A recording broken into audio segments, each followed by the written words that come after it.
Hello everyone, my name is Jennifer and welcome to Best Kept Plans. Today's video is going to be a June 2023 budget recap.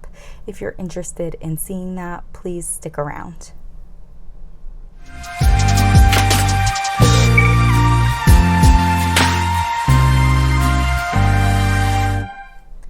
As I said in my introduction, we're doing a budget recap for the month of June 2023.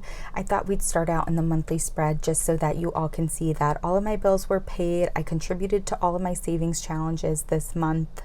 I definitely was a little nervous to close out this budget because I thought my spending was a lot worse than it actually was.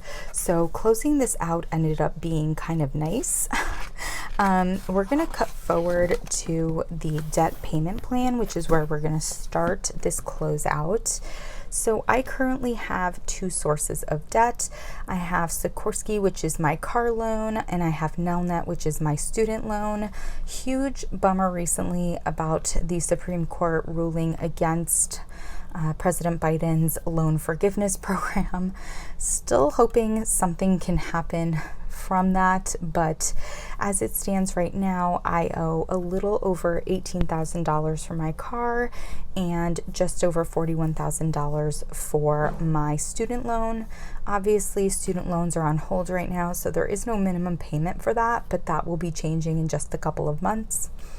If we go down to the extra debt section, I had plans to make extra car payments this month, and it just didn't happen with me doing some overspending and also deciding to prioritize my house savings. So while I do really still want to pay down my car more quickly than anticipated, it just didn't happen for me to pay extra towards it this month. My employer is currently paying towards my student loan, which is why that's listed here. I decide to keep track of this by making that what they put towards the student loan part of my income, and then that way I can take it out as a debt payment. So they pay $333.33 every month. That equals about $4,000 a year, and they're willing to do that for 5 years as long as I'm a full-time employee. So overall, they will be paying $20,000 of my student loan. That is part of the reason why I'm super bummed about this Biden situation, because I was going to get $10,000 from that, and so I would be responsible for just over $10,000 myself. But anyways, between normal payments and extra payments, I put $790.18 towards debt this month. If we look at my progress monthly and overall, I did have over $750 worth of monthly progress, and overall my debt progress is $11,500. That is from June 2022. This overall total debt I started with, that's from June 2022. That's when I purchased my new car, and so that seemed like a good place to start out from. Student loans had been on hold for a while since when that total came to be, and I just didn't feel like going back and looking at what my initial student loan balance was. But I think I paid somewhere between $10,000 and $15,000 of my student loans off before they went on hold. So next, we're going to be looking at my net worth. Now, I keep my assets private, but of course I share with you my liabilities, which is my debt. If we look at my assets specifically, the total for my assets is currently $260,542.07, and my liabilities is $59,402.84. That's super exciting for me. I'm under the $60,000 mark, which is really great. That means that my total net worth is currently $201,139.23. That's also really awesome. I am just now getting over $200,000 in my net worth, which is pretty cool.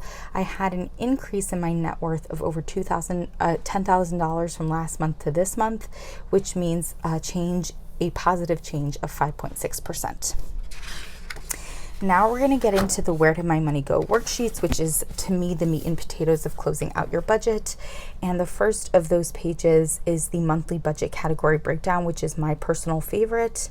So basically, we're going to start out at the top looking at income. The Budget Mom does separate income out, which I think is really great. We start out with my starting balance, which was any money that went from May into June, and that for me was $447.96.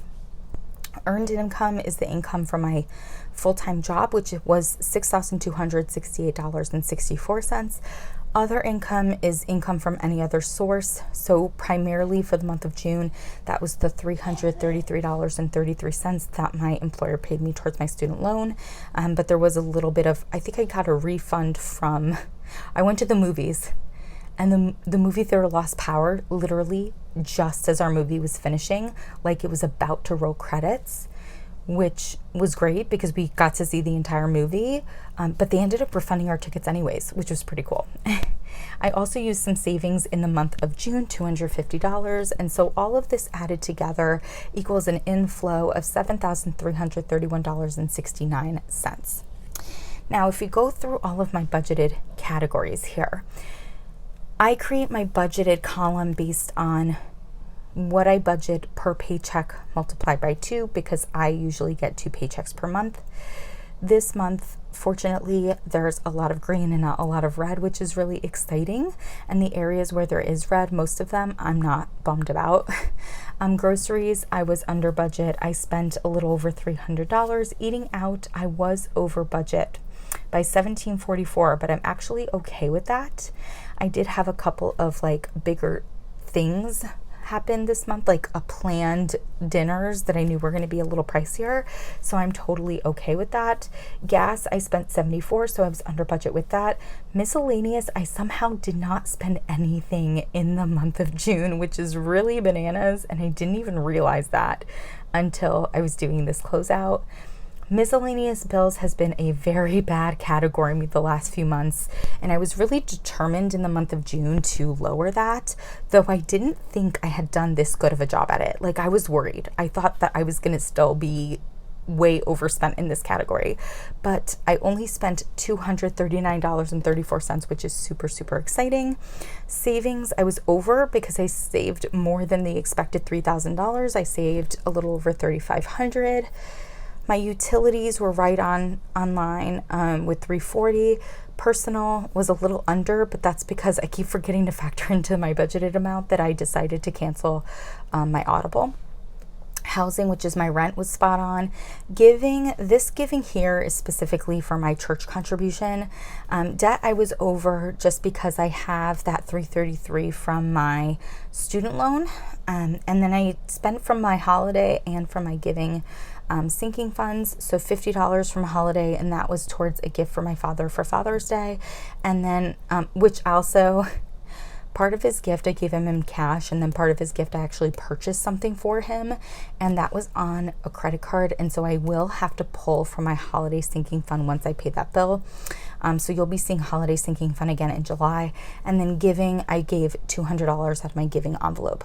Now, a key thing here is that if I don't factor in the cash that I'm moving from June into July, my budget's not going to balance, because with the Budget Mom, it's a zero-based budgeting method. So every dollar going in has to equal a dollar going out. I am moving $886.26 from June into July. So I put that here as my July starting balance. That means my total, adding all of this together, is $7,331.59, which means that we are off by $0 for our budget for June. Now, we're going to look a little bit more closely at debt and savings. For debt, nothing's all that complicated here. I have my usual monthly car payment. I have my usual monthly student loan payment from my employer. They're almost 50-50, and I put about 10% of my inflow to debt in the month of June. Savings, we're going to base that off of income.